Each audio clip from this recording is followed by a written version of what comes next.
Hello friends. सो आज हम बात करने वाले हैं political crisis in South Korea और कैसे चीज़ें वहाँ पे वर्सन हुई। Specifically if we talking this in the context of the political decisions taken up by the former president who now stands impeached, who is Yoon Suk yeol.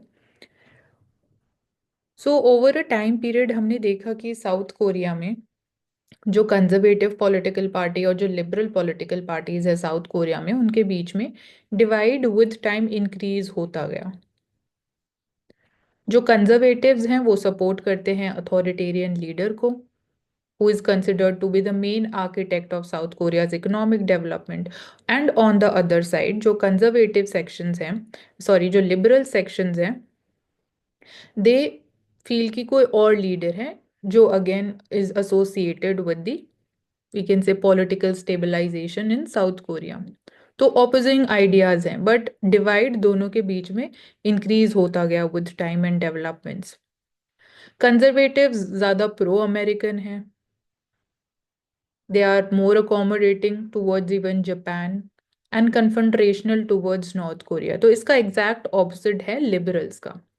Liberals would be going forward with more of again globalisation, open economy को ज्यादा favour करेंगे। So जो former president थे who belonged to the Conservatives People Power Party in south Korea, conservative party से वो belong करते थे, उनके रिप्रेजेंटेटिव थे। तो उन्होंने कुछ ऐसे बोल्ड डिसीजंस लिए ड्यूरिंग हिज टेन्योर, या बिग मूव्स जिनको हम बोल सकते हैं, जिनमें से कुछ हैं जैसे कि he try to reach out to Japan despite जो पॉपुलर सेंटिमेंट था साउथ कोरिया में, वो उनकी पॉलिसीज को एक तरीके से सपोर्ट नहीं कर रहा था, या मेजॉरिटी व्यू उनके पॉलिसीज के साथ सिंक में नहीं था। तो वहां से इश्यूज हम बोल सकते हैं इमर्ज होना स्टार्ट हुए। ऑल्सो उन्होंने अपोज नहीं किया जापान को जब बात आई Fukushima nuclear power plant water release की, जबकि 70% साउथ कोरियंस ने उनके स्टैंड को अप्रूव नहीं किया। And he also attended the annual summit meeting of NATO on the other side. उन्होंने यूक्रेन को भी विजिट किया, इनडायरेक्टली सपोर्ट किया एक तरीके से इफ ही विजिटेड यूक्रेन। और साथ ही साथ टिट फॉर टैट पॉलिसी को आगे उन्होंने बढ़ावा दिया टुवर्ड्स नॉर्थ कोरिया। हालांकि साउथ कोरिया अपने आप को एज अ मिडिल पावर मानता है, या फिर जो डेमोग्राफी है, जो आम जनता है, वो चाहती है कि south Korea remains a middle power, और वो अपने आप को ग्रेट पावर पॉलिटिक्स के बीच में या एज अ प्लेयर नहीं मानते हैं।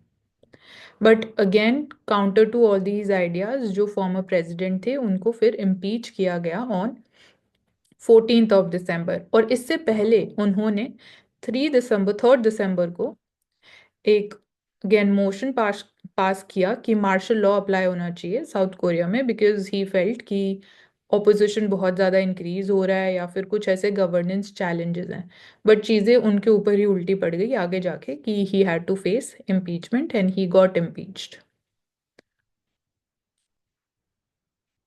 So that is the current situation in South Korea, and it's important from the perspective of international relations. So next video में मिलते हैं with a new topic.